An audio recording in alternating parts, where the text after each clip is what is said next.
আমি দুনিয়াতে কম সুযোগ দেই নাই। আমার দেওয়া পানি, আমার দেওয়া বাতাস, আমার দেওয়া সূর্যের আলো, চাঁদের আলো, আমার দেওয়া ফল ফ্রুট খাইলো, শুকর আদায় করে নাই। নদীর মাছ খাইয়া শুকর আদায় করে নাই। আজকে ওরে আর ছাড় দেওয়া যাবে না। জাহান্নামের রাস্তা খুলিয়া কবরটাকে জাহান্নামের আগুন দিয়া ভরে দাও। আল্লাহ বলবেন, ও কবরের মাটি, এই নাফরমান গুনাহগারের দুই পার্শ্ব থেকে জোরে জোরে চাপ দাও। এত জোরে মাটি চাপ। ও আল্লাহর বান্দার একটু চিন্তা করো, আরে দুনিয়াতে গরম সহ্য করতে পারি না, একটা মশার কামড় সইতে পারি না, একটা বেতের বাড়ি সইতে পারি না, গুনাহ নিয়ে গেলে কবরের মাটির চাপ কেমনে সহ্য করবা? এই চিন্তা করে করে সাহাবায়ে কেরামের সারা জীবনের কান্না কান্না আর কান্না। আবু বকর নামাজে দাঁড়ায় কাঁদেন, ও মালিক, তোমার আদালতে কেমনে দাঁড়াবো? আরে আমার নবী, যে নবীর কোনো গুনাহ নাই, আম্মা জান আয়েশা রাদিয়াল্লাহু তাআলা আনহা বলেন, একদিন দেখি নবী আমার রুমে বৈশা গুনগুন করে কান্না করেন। আমি জিজ্ঞাসা করলাম, ইয়া রাসূলুল্লাহ, আমার রুমে বসে আপনি কান্না করেন কেন? নবী বলেন, আয়েশা, হাসরের ময়দানে আমার উম্মতের কি উপায় হবে সেই কারণে কাঁদতেছি। কেন ইয়া রাসূলুল্লাহ? নবী বলেন, হাসরের মাঠটা হবে বড় ভয়ঙ্কর মাঠ। হাসরের ময়দানটা এমন ভয়ঙ্কর, একদিকে সূর্যের গরম, অন্যদিকে জাহান্নামের আওয়াজ।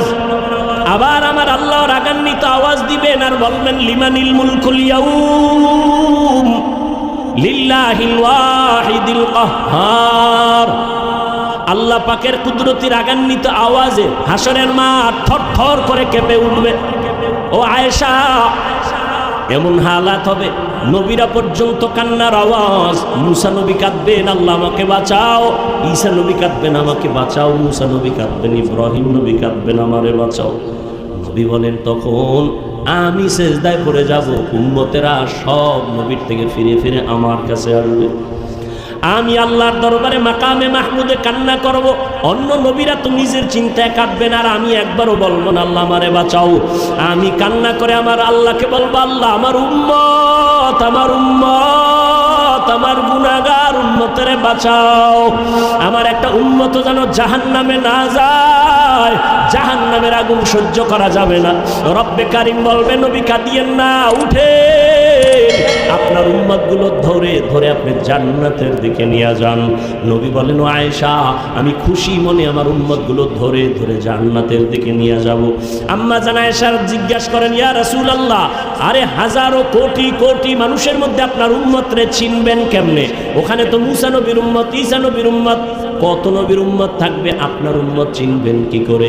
নবী বলেন, ও আয়েশা, কিয়ামতের ময়দানে আমার যারা উম্মত 5 ওয়াক্ত নামাজ ওযু বানাইয়া আদায় করত, কিয়ামতের মাঠে আমার উম্মতের ওযুর জায়গাগুলো নূরের আলোতে চমকাইতে থাকবে।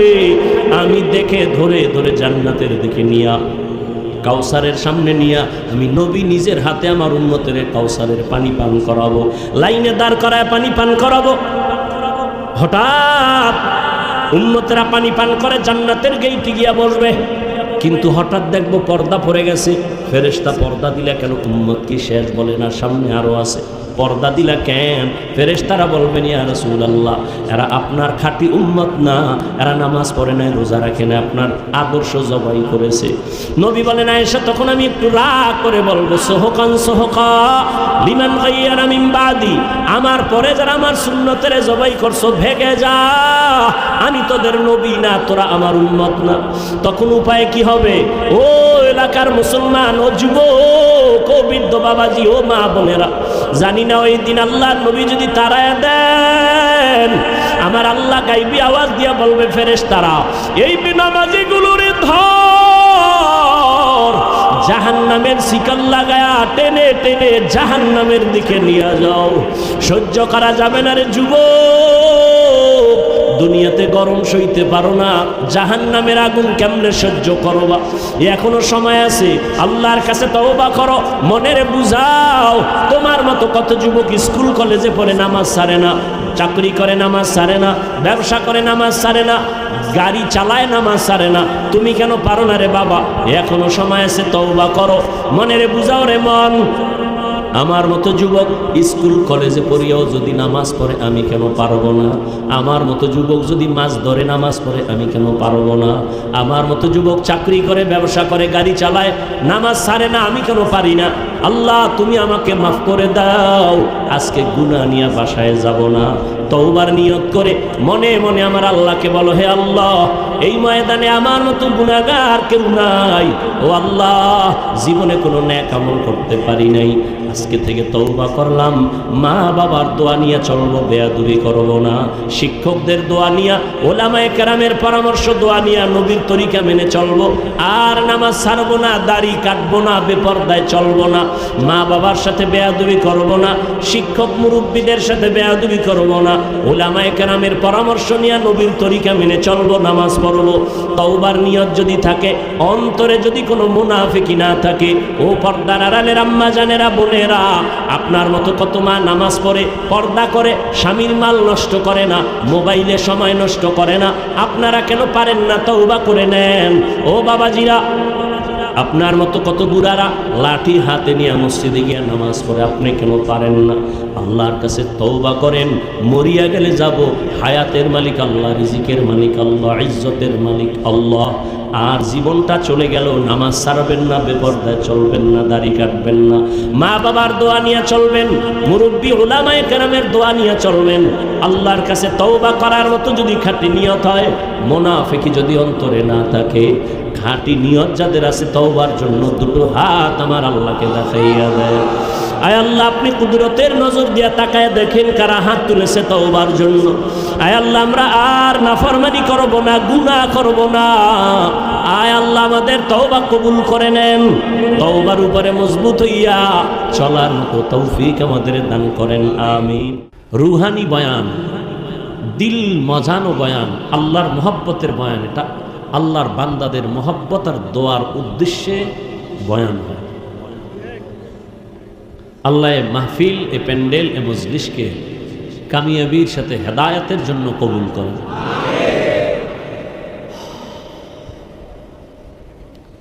তাহলে আয়াত আর হাদিসের তরজমার মূল থিম, মূল আলোচ্য বিষয় আমল। আমল বাংলা হলো কাজ, আমলের অর্থ কাজ। এই কাজ আবার দুই ধরনের আছে, ভালো কাজ আর খারাপ কাজ, যেটাকে বলে বদ আমল আর নেক আমল। বদ আমল আর কি ভাই? ফ্যানটা আমার দিকে দেওয়া যাবে? বাস বাস বাস। নেক আমল আর কি? বদ। ফরজ, ওয়াজিব, সুন্নত, মুস্তাহাব, জায়েদা, মুআক্কাদা, ফরজে আইন, কিফায়া সব নেক আমল।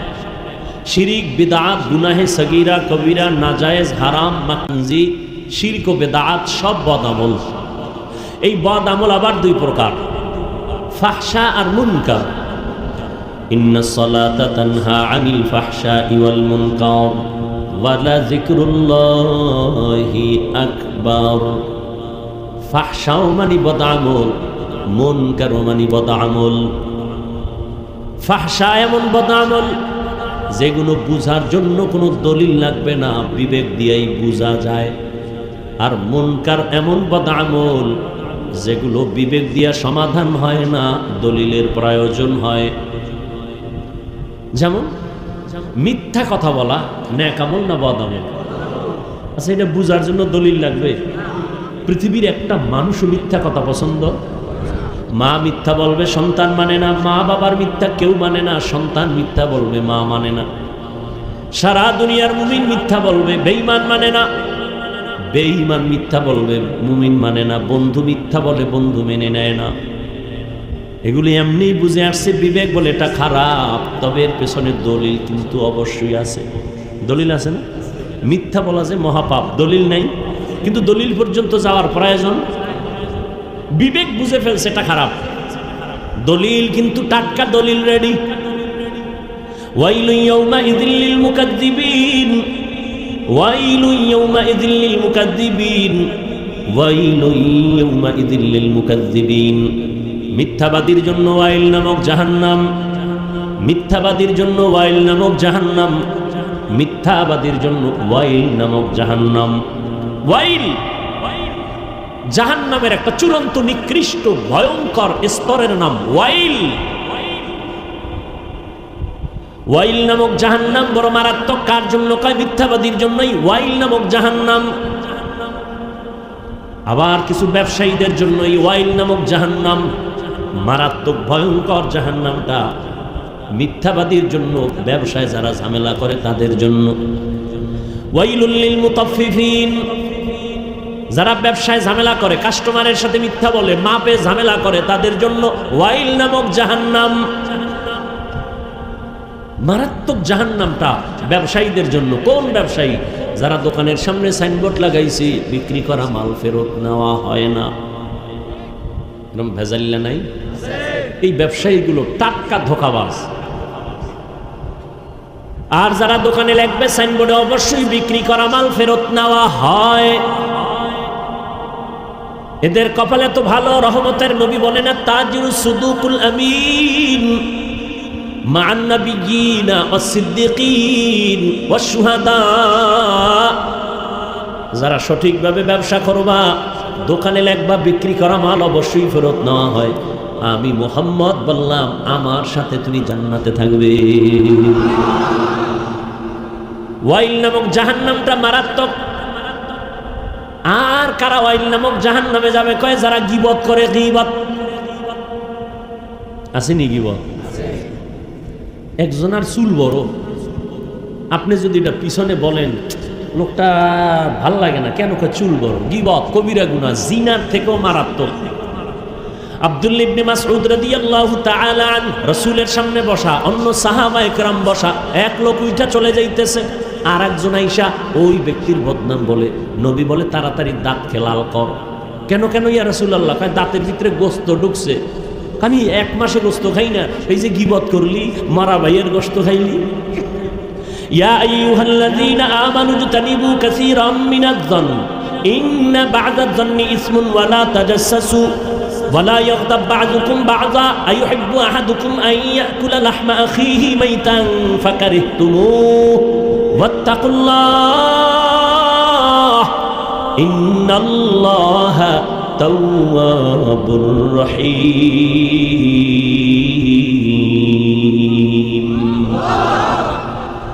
আল্লাহ বলেন খারাপ ধারণা করিও না। কিছু ধারণা আছে মারাত্মক অপরাধ, কারো পেছনে পড়িও না, দোষ তালাশ করিও না।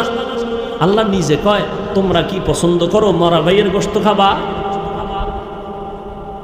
জিন্দা ভাইয়ের গোশত না মরা? আল্লাহ নিজেই বলেন ফাকারিহতুমু, তোমরা আসলে তো পছন্দ করো না, তো না করলে ওয়াত্তাকুল্লাহ, আল্লাহকে ভয় করো, কারো পিছে বইরো না। গীবত শিকায়াত যারা করবে তাদের জন্য ওয়াইল নামক জাহান্নাম। ওয়াইলুল লিকুল্লি হুমাযাতিল লুমাযা।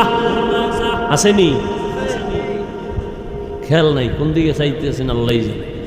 কারো জ্যৈষ্ঠ মাস, কারো সর্বনাশ।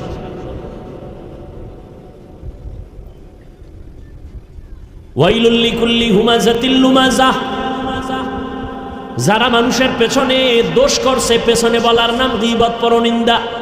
দোষ করে নাই বানাইয়া দোষ দেওয়ার নাম অপবাদ, তোহমত। দোনো দলের জন্য ওয়াইল নামক জাহান্নাম, মারাত্মক জাহান্নাম। আর এক দলের জন্য ওয়াইল নামক জাহান্নাম। কয় কাগো? কয় নামাজি। বুঝেননি? এই নামাজিরা, নামাজিদের জন্য ওয়াইল নামক জাহান্নাম। এবার বুঝেন, নামাজ পড়বেন না ছাড়বেন? ভালো করে খেয়াল করিয়েন। আরাআইতাল্লাযী ইউকাযযিবু বিদ্দীন ফাযালিকাল্লাযী ইয়াদউল ইয়াতীম ওয়া লা ইয়াহুদ্দু আলা তাআমিল মিসকিন। পরের আয়াত কি? ফাওয়াইলুল লিল মুসাল্লিন। মুসল্লিদের জন্য ওয়াইল নামক জাহান্নাম। মুসল্লি যারা নামাজ পড়ে তাদের জন্য ওয়াইল নামক জাহান্নাম। ফাওয়াইলুল লিল মুসাল্লিন। কোন মুসল্লি? যেই মুসল্লি ফজরেও নাই, আসরেও নাই, জুমার মসজিদে সামনের কাতারে বিদেশি যায় নামাজ নিয়ে হাজির। আসছে সবার শেষে, পিছন দিয়া ধাক্কাইয়া ইমামের সামনে গিয়া বসছে। বিদেশি মানুষ, সালাম ফিরানো মাত্র এমন দৌড় দিছে, বাসায় গিয়া দেখে আর একজনের জোতা নিয়ে হাজির। ধরা খাইলে কয় টেস্ট করলাম, ডোন্ট মাইন্ড। এই মুসল্লি ঠিক, কিন্তু এর জন্য ওয়াইল নামক জাহান্নাম। দুনিয়ার কোনো মুফতির বাবার ক্ষমতা নাই এই ফাতোয়া দিবে, মাসআলা বলবে যে জুমার দিন ইমাম সাহেবের সালামের পরে বাড়ি যাইবা, নামাজ লাগবে না। আল্লাহর কসম, জুমার সালামের পরে মুসাফির ছাড়া যারা স্থানীয় তাদের সালাম ফিরাইলে আরো 4 রাকাত সুন্নাত পড়া লাগবে। যারা সুন্নাত না পড়ে যাবে তারা কবিরা গুনাহ কাঁধে নিয়ে তারপরে বাড়ি যাচ্ছে। তুমি আসলা সওয়াবের জন্য 2 রাকাত ফরজ পইরা 4 রাকাতের কবিরা গুনাহ লয়ে বাড়ি যাও কেন? 5 ওয়াক্ত না পড়ার অভিশাপ। মাকুন সুসুতি নামাজে পাঞ্জগানা ফাওয়াইলুল লিল মুসাল্লিনাল্লাযিনা মুমিনারা ইনামাজ ইমদাদে দা ইস্তাঈনু আয়াতে কুরআবাখা আয়াতে কদ আফলাহারা ইয়াদিকুম গৌর কুন্দর মানিয়াজ দিল সাদিকুন। ওয়াইল নামক জাহান্নাম মুসল্লিদের জন্য। আল্লাহ ওয়াইল নামক জাহান্নাম সহ সমস্ত পাপের গোডাউন জাহান্নাম থেকে আমাদেরকে মুক্তি দান করেন। কোন কথার থেকে দূরাইছে মনে আসেনি? শেষ। মিথ্যা কথা বলা মহাপাপ, বুঝার জন্য দলিল লাগবে। এটাও খারাপ আমল, কিন্তু এর নাম ফাহশা। দলিল আছে কিন্তু দলিল পর্যন্ত যাওয়া লাগে না, মিথ্যা বললেই সবাই রাগ করে, এটা ভালো না। দলিল আছে, তাজা তাজা দলিল। قال النبي صلى الله عليه وآله وسلم إياكم والكذب فإن الكذب يهدي إلى الفجور وإن الفجور يهدي إلى النار। নবীজি বলেন মিথ্যা থেকে সাবধান, মিথ্যা মানুষকে খারাপে নিয়ে যায়, খারাপের পরিণাম ফল জাহান্নাম। একটা চোর কি নবীজির দরবারে গেছে, কয়েকটা গুনাহ নিয়ে, ইয়া রাসূলুল্লাহ আপনি না দুনিয়ার শ্রেষ্ঠ ডাক্তার, আমি অনেক পাপের কাজ করি, তবে আমার একটা ঔষধ দিবেন, আমি আস্তে আস্তে পাপগুলো ছাড়ব। বড় বড় কি পাপ করো? পাপী কয়, ইয়া রাসূলুল্লাহ আমি 1 নাম্বার পাপের কাজ করি, আমি মদ পান করি, মদ। দ্বিতীয় পাপের কাজ আমি মিথ্যা কথা বলি, আর একটা পাপের কাজ আমি চুরি করি, আর একটা পাপ আমি করি জেনা করি, জেনা। ইয়া রাসূলুল্লাহ সবগুলো বলবেন না, পারবো না, একটা একটা ছাড়ার কথা বলেন, একটা বলেন এটা সাইডে টেরে আইয়া আবার আর একটা ঔষধ দিন। রহমতের নবী তো সৃষ্টির শ্রেষ্ঠ ডাক্তার, এমন একটা মেডিসিন দিবেন যে মেডিসিনের এক মেডিসিনে পুরা পাপের থেকে বান্দা পবিত্র হয়ে যাবে। সূরা মনে মনে কইছে নবী বোধহয় বলবে চুরিটা বন্ধ কর। রহমতের নবী বলেন, এ আল্লাহর গোলাম আজকে থেকে ওয়াদা কর জীবনে মিথ্যা কথা বলবি না, আজকে ঔষধ তোরে একটা মিথ্যা বলবি না। এটা কোনো একটা কথা হইল, ভাবছিলাম অন্য কিছু বলবেন, এটা একটা সহজ ওয়াদা দিলাম, অঙ্গীকার, আর মিথ্যা মনে মনে খুশি। নবী চুরি নিষেধ করে নাই, তো আজকের চুরিটা হবে বরকতের চুরি। বাসায় গিয়ে রাতের গভীর চিন্তা করলে এমন এক বড় লোকের বাড়ি যাব চুরি করতে, নবী জানে তারপরও নিষেধ করেন নাই। রাতের বেলা রওনা হইছে এক বড় লোকের বাড়ি, রাস্তার মাঝে গিয়া দাঁড়ায় গেল। আরে নবী জানে আমি চোর, তো বাড়িওয়ালায় যদি নবীরে বিচার দেয় আমার বাড়ি ডাকাতি হয়েছে, চুরি হয়েছে, নবী তো জানে আমি চোর, আবার ডাকবে দিঘায়, তো ওয়াদা তো দিছি মিথ্যা কথা, তা আমার তো বলতেই হবে যে হ্যাঁ আমি চুরি করছি। না, রহমতের নবীর সামনে দ্বিতীয়বার আমি চোর হইয়া দাঁড়াতে চাই না, চুরি বাদ। বাসায় চলে গেল, কপালটা খারাপ, চুরি করতে পারলাম না, তুমি মদ খাই, ব্রেনটা একটু ঠান্ডা করি। মদের বোতল নিয়ে যখন মুখে দিবে হঠাৎ ওই চিন্তায় আবার পড়ে গেল। রহমতের নবী যদি জিজ্ঞাসা কয় বোতল পান করেছো, আমি রহমতের নবীর সামনে মদদি হইয়া আর দাঁড়াতে চাই না, বোতলও বাদ। এই চিন্তায় জিনাও বাদ দিয়া পুরা বান্দা আল্লাহ রসুলের আশেক, আল্লাহর প্রিয় মুমিন হয়ে গেছেন। মিথ্যা বড় মারাত্মক একটা অপরাধ। আল কিযবু ইহলিক, মিথ্যা মানুষকে চূড়ান্তভাবে ধ্বংস করে দেয়। আল্লাহ মিথ্যা থেকে আমাদেরকে হেফাজত করেন। গালি দেওয়া ন্যাক আমল না বদ আমল? বুঝার জন্য দলিল লাগবে? এটা সবাই বুঝে, গালি দেওয়া ভালো না। দুনিয়ার কেউ গালি পছন্দ করে না। এই যে খারাপ কাজ বা বদ আমল, দুই প্রকার বদ আমলের এটা প্রথম প্রকার ফাহশা। আর একটা বদ আমল আছে মুনকার, যেটা বুঝতে হলে বিবেক হবে না, দলিল লাগবে। যেমন বলেন তো আপনারা, সিজদা করা এটা কি ভালো না খারাপ? বলেন, নেক আমল না বদ আমল? নেক আমল। কিন্তু এই সিজদা যদি কেউ পীর সাহেবের পায়ে দেয়, বলেন, কবরে দেয়, মাজারে দেয়, বটগাছে দেয়, নেত্রীরে দেয়, নেতারে দেয়, আপনার খবর আসেনি? অনেক নেত্রীরে ভক্তবৃন্দ টাকা পাওয়ার জন্য, এমপির আসন পাওয়ার জন্য সেজদা দেয়। এখন যে সেজদা দিবে আল্লাহর, এটা যদি আরেকজনারে দেয়, নেক আমল না বদ আমল? খুব খেয়াল করে জবাব দিয়েন। আচ্ছা, যারা দেয় এরকম মানুষের দেশে নাই? আছে? আচ্ছা, এরা যে দেয়, এরা কি বদ আমল বা গুনাহ মনে করে দেয় না সওয়াব মনে করে দেয়? মানে আপনি গিয়া ধমক দিবেন, এই বেটা শিরিক বন্ধ কর, শিরিক। ও আপনার ধমক দিয়ে বলবে, চুপ, কিসের শিরিক? দলিল দে। কি দে? না আমার মতো ভাঙ্গাচুরা আলেম বলবে দলিল হইল আল্লাহ ছাড়া ইবাদতের সেজদা আর কাউকে দেওয়া যাবে। তোর দলিল শেষ নেই? এবার আমারটা শুন। কি? আমরা যে পীর সাহেবের সেজদা দেই, এটা ইবাদত হিসাবে দেই না তো, এটা সম্মানের জন্য দেই। আরে নাউজুবিল্লাহ পর, এখন আগে বুঝেন। ও দলিল একটা দিছে না। এখন আমি কইলাম, তুমি যে বললা ইবাদতের সেজদা, আরে দাও না, সম্মানের দাও, ইবাদতের না, কি সম্মানের জন্য, তা দলিল দাও। দলিল নেই। এক দলিল কোরআন শরীফ থেকে, টাটকা দলিল। কি? আল্লাহ পাকের সামনে ফেরেশতারা আদমরে সিজদা করেছে সম্মানের। এটা হাসানা মিসা? টাটকা দলিল। আরো নিবি? দে। দুই নাম্বার দলিল নে, ইন্নী রাআইতু আহাদা আশারা কাওকাবান ওয়াশ শামসা ওয়াল কামার রাআইতুহুম লি সাজিদিন।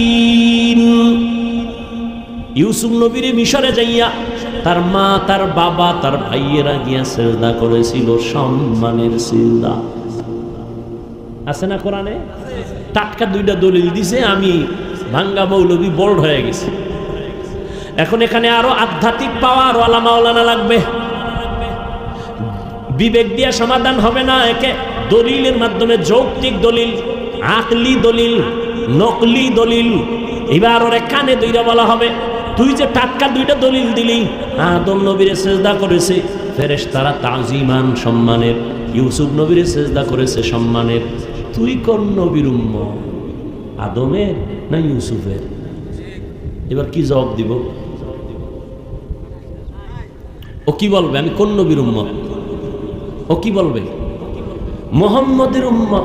ঠাস করে গালের উঠে একটা চড় দিয়ে করবেন, কানে ধর, কানে দইরা তওবা কর। মুহাম্মদের ইসলাম আর শরীয়তের মধ্যে ইবাদত আর সম্মান নাই। যে কোনো সিজদা আল্লাহ ছাড়া অন্যকে দেওয়া হারাম। এবার আকলি কিছু দলিল দিয়া এবার দরকার। কানে ধরছনি? দর্শিকা হবে না, জুতার বাড়ি দিতে হবে। কেন? কয় তোর নবী মুহাম্মদ নি। কয় হ্যাঁ। এবার রহমতের নবীর জন্য আসমান পাগল, জমিন পাগল, সমস্ত প্রাণীরা পর্যন্ত পাগল। শুধু তাই না, মুসা নবী আল্লাহর আশেক, ঈসা নবী আল্লাহর আশেক, ইব্রাহিম নবী আল্লাহর আশেক। আল্লাহ মাত্র একজন নবী মুহাম্মদের আশেক। ওই নবীরে পিপিলিকা পাগল নবীরে দেখবে, গর্তের সাপ পাগল নবীরে দেখবে, বাঘ পাগল দেখবে, হরিণ নবীকে দেখবে। বলো তো, ওই নবীকে জীবনের 63 বছর হায়াতে কেউ একটা সম্মানের সেজদা দিছিল? দলিল দাও। এবং নবীর ইন্তেকালের পরে রওজায়ে মুবারকে 1500 বছর পর্যন্ত কোনো ভক্ত গিয়া আবেগ দিয়া সেজদা দিছে? এবার আকলের দ্বারা দলিল দে। জমিনের মধ্যে দরবার আছে না নাই? মদিনার দরবার থেকে কোন দরবার শরীফ দামি? আজমির শরীফ। মেজবান্ডার শরীফ, দেওয়ানবাগ শরীফ, হ্যাঁ, নিজামুদ্দিন আউলিয়ার দরবার, খাজা মঈনুদ্দিনের দরবার। তাহলে এক কথায় সবাই একমত, মদিনার দরবার থেকে দামি কোনো দরবারের জমিনের মধ্যে সবাই একমত। নাম্বার 2, জমিনে মাজার আছে না নাই?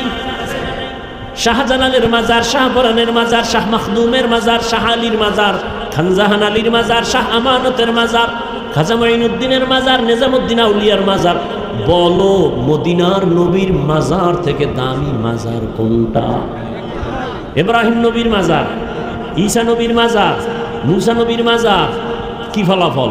দুনিয়াতে নবীজি মদিনার দরবার থেকে যেমন কোনো দামি দরবার নাই, আমার নবীর মাজার থেকেও কোনো দামি মাজার নাই। একমত? এবার বলো আমতলির মুসলমান ও যুবক, মদিনার নবীর মাজারে কতটা গরু জবাই হয়? কথা কয় না কেন? নবীজির মাজারে মোমবাতি জ্বলে কত হাজার? জ্বলেনি। সেজদা চলে কেমন? বেপর্দায় নারীদের নিয়ে জিকির চলে কেমন? ঢোল বাজেনি, একতারা হারমোনিয়াম আসেনি। ভালো করে দলিলটা রেকর্ড করে ঘরের দরজায় টানাও, স্লোগান দাও। সোজা কথা আমাদের ইমানি দাবি, মদিনার নবীর শ্রেষ্ঠ দরবার, নবীর মদিনার দরবার শ্রেষ্ঠ মাজার, নবীজির মাজার। ওই দরবারে আর ওই মাজারে যা চলে না, দুনিয়ার কোন দরবারে আর মাজারেও তা চলতে দেওয়া হবে না। আর কোন দলিল লাগবে? এরপরে দলিল চাইলে জুতা ছাড়া আর বিসমিল্লাহ নেই, সোজা জুতা। আল্লাহ হেদায়াত দান করুন। আবার এখানে কিন্তু একটা পেঁচ আছে, সুযোগ সন্ধানী কিছু বদমাস, এরা কয় মাজার ভাঙ্গে আগুন জ্বালায় দেয়। চুলের মধ্যে উকুন হয়েছে, উকুন হয়নি। এখন উকুন হইলে কি করবেন? সিদ্ধান্ত যে কল্লাটা কেটে দাও। হ্যাঁ, তো চুলে আগুন লাগাও। কি নিয়ম? কি যে চুলের ভিতরে উকুন, ওই চুল থেকে উকুনের ঔষধ দিয়া সরাও, এটা না? তাহলে মাজারে শাহজালাল কি ভণ্ড? আল্লাহওয়ালা, সব আল্লাহর। সেখানে যদি সেজদা হয়, ওই সেজদা বন্ধ করো। ঢোল হয়, গান হয়, বন্ধ করো। মাদ্রাসা বানাও, মসজিদ বানাও, সেজদা চলবে আল্লাহর জন্য, জিকির চলবে, তেলাওয়াত চলবে। মাজার থাকবে আল্লাহওয়ালার মাজার, জিয়ারত চলবে, জিকির চলবে, কিন্তু কোনো ভণ্ডামি চলতে দেয়া হবে না। আল্লাহ বুঝার তৌফিক দান করে। আমল, মানুষ এমনি আমল করতে চায় না, এর উপরে আবার ঘি ঢেলে বলে এত আমল লাগে না। এমনি তো নাচনেওয়ালা বুড়ি আরো যদি পায়। মানুষ এমনি আমল করতে চায় না, আর একটু এলাকায় বেশি আমল লাগে না। আমল বড় দামি একটা সম্পদ। জান্নাতীরা জান্নাতে ঢুকার পরে কোনো মনে দুঃখ থাকবে না। একটা আফসুস, আফসুস করে বলবে, আল্লাহ যদি আর একবার দুনিয়ায় পাঠাইতেন, আবার গিয়া একটু আমল করে আসতাম, জান্নাতের উঁচু জায়গায় চলে যাইতাম। আমল সে জিंदगी बनती है, जन्नत भी जहन्नम भी। আমল से जिंदगी बनती है, जन्नत भी जहन्नम भी। ये खाके अपने फितरत में न नूरी है न नारी। इखलास की अमाल ये जन्नत की हमरा। परहेज के मकासद है जो तक़वा से हासिल मांग। परहेज के मकासद है जो तक़वा से हासिल मांग। बगैर जो अमाल हो इखलास व तक़वा, बर्बाद तेरे। দর্শক, ধৈর্য সহকারে বয়ানটা শেষ পর্যন্ত দেখার জন্য আপনাকে অসংখ্য ধন্যবাদ। এই বয়ান থেকে আপনি কি শিখলেন আমাদেরকে কমেন্টে জানাবেন, এবং ভিডিওটি বেশি বেশি করে শেয়ার করে ওদের মাঝে ছড়িয়ে দিবেন। ধন্যবাদ।